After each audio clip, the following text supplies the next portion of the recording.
Və həmçinin bu 10 gündə ediləcək ən uca ibadətlərdən, itaətlərdən biri də sədəqədir. Bu 10 gündə ümumiyyətlə sədəqə özü-özlüyündə əfzəl əməldir.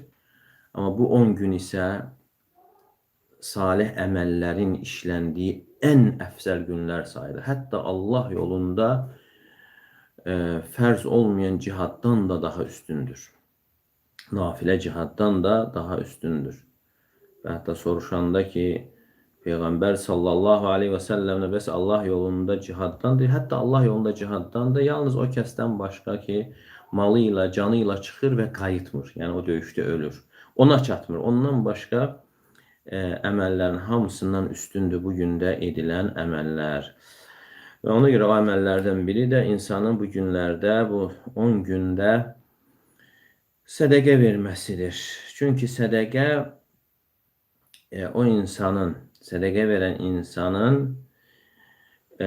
imanının doğru olmasına dəlildir, burhan. Necə ki, Peyğəmbər sallallahu aleyhi və səlləm hədisdə buyurur ki, As-sadaqatu burhan, sədəqə dəlildir, sədəqə burhandır. Nəyə dəlildir?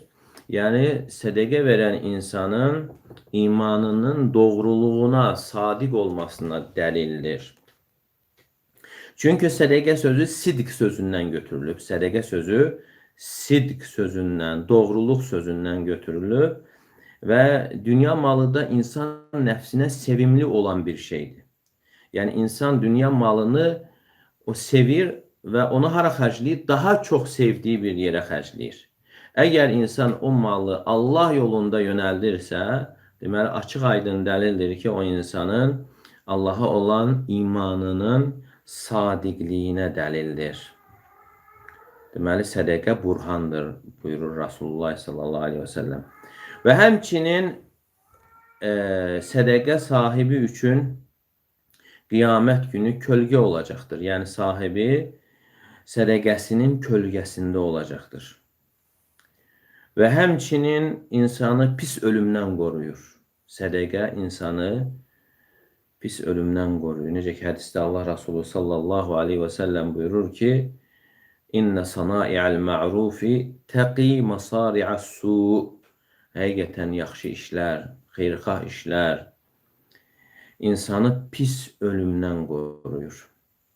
Və həmçinin sədəqə günahların silinməsinə səbəbdir. Və tutfi'u ghadabər Rabb, aləmlərin Rəbbinin qəzəbini söndürür. Rəbbin qəzəbini söndürür. Və həmçinin, bunlar hamısı hədislərdə gəlib, dəlilləri var. Və səbəbun lil barakə fil mal və ziyadətir rizq, sədəqə mala bərəkətin verilməsinə və ruzinin artmasına səbəbdir. Və həmçinin Allah Teala sədəqə verən insanın malının əvəzini verir. Və sözsüz ki, bu ümumi gəlib bu hədislər, amma bu 10 gündə isə daha da əfsəldir.